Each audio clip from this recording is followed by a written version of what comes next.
Everybody else leaves their house and they can't do a damn thing. These people change the world from behind closed walls with the force of their soul. This is what we're talking about. And I knew that if I got that angry every day, that I could never reach the point of interior stillness that this required. So I had to shut down and remove myself from the world and live a monastic life while I wrote this book. And how long did you do that for? 6 months. And pretty much didn't go out into the world in that time? Except when I had to work, but Yep. otherwise while I was in, I lived a very monastic life. But in that, I reconnected with the power of prayer. I connected, not reconnected. I finally learned what prayer is. And not prayer like ordinary mortals do. Can I have this? Can I have that? Can I have more of this? Where's my stuff? Can I have more stuff? Is my stuff sleeping with so-and-so stuff? You know, this kind of thing. I learned what prayer is, which is to withdraw from the seduction of your five senses and withdraw and go deeply, deeply, deeply into an interior space. And imagine yourself wrapped in a cocoon and closing your eyes, and in that moment saying, let nothing, dear God, disturb the silence of this minute. Let nothing disturb this. Let your grace pour in to this place that is harming me, into this diseased body. Let your grace melt through this cancer and heal this. Let your grace melt through this fear. I know that guidance is present. Let me be still with you. There is nothing else in this world. And as you say this prayer and you withdraw from the world, there's nothing else. And pretty soon there is nothing else. And pretty soon the very thought, let nothing disturb the silence of this moment, shifts to the truth. Let nothing disturb. And you feel, you absolutely become one with that moment. And then you move into the greater truth. This day will never come again.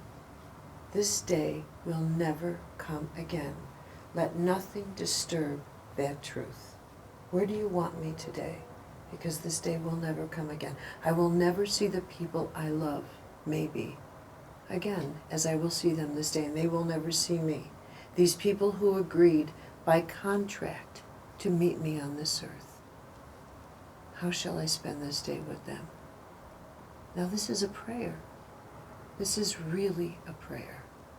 What grace shall I give them? What grace do you want me to have? Because this day of my life will never come again. That is a prayer. That's why I wrote this. Because people need to know what their soul can do in this world. When they finally withdraw from the negativity of thinking that their life should be devoted to crime solving. Who hurt me? Why? Stop it. And discover what it is your soul can really do when you turn it toward illumination and light. How did writing this book change you? What happened for you in this process? Because this is powerful stuff. I fell in love with God. I fell wildly in love with Teresa. I fell in love with prayer. And I fell in love with people. Not in a schmaltzy way. Because not in a Hallmark way. I'm not in a Hallmark way. Because I'm not a Hallmark kind of girl. But in a reverent way. I have a reverence for human beings. And I never did before, Robyn. So does that mean also then there's that compassion, there's that understanding, there's that forgiveness no matter what they do because their soul is always pure, their behaviour may not be? Is that part of that? I have a level of compassion that I did not before, which doesn't mean I don't think Bush is stupid and evil. Yeah. Okay? Yeah. I struggle with the presence of evil. Mm-hmm. I struggle with it great big huge, but I also now have a faith in the power of prayer that I never did before. Now I know that when someone closes their eyes and they see someone who is hurting or a homeless person, Mm-hmm. and they say, "Dear God, help that person," that grace is delivered unto that person in a second. The instant you close your eyes is the instant grace is there. That to pray for people, to devote 10 minutes of your life to pray for this world Each day makes more difference than you can imagine. Because this world is filled with psychic free radicals, the negativity that people generate. And it has to be purged, and prayer is that. And I'm not talking Catholic prayer, Buddhist prayer, Hindu. I am talking the use of your conscious light as a filter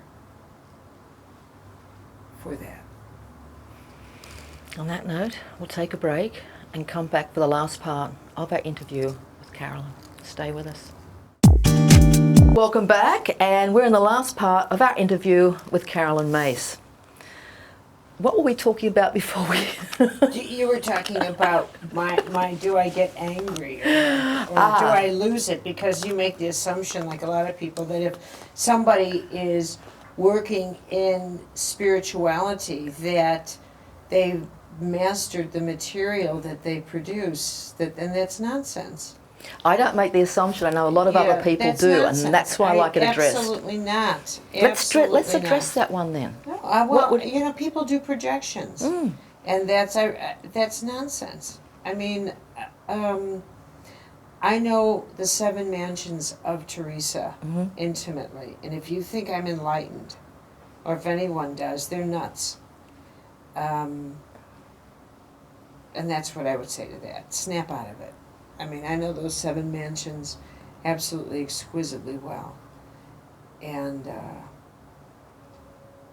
Okay, so how do you get back into a state of grace? Because I know we want to talk about your institution. You know what I do? I picture myself withdrawing into my castle. I have an image of a castle and closing my drawbridge. Yes, which is all in here. Right. In how to do this, by the way. And I actually really do practice what I preach. Okay, so you walk the talk. Yeah, I really do. And I go into prayer, and I withdraw. I energetically, spiritually withdraw from what it is that I feel is hemorrhage, causing me to energetically hemorrhage. Which is leaking your energy, isn't it? Yeah. Right, I do. I have to. I have to, because it's just, I don't like the feeling of being poisoned, Robyn. I don't like the feeling of having what Teresa would say, a reptile come into my castle. Yes. I don't like that. I don't like feeling disturbed by what Buddha would say is an illusion. Yes. In the outside world. So I really try to live that as best as I can. Okay. Well, 2 of the things we do want to talk about is your institution. Yep. And also divine timing. You talk about divine timing. Can you share... Why are you so intrigued with that?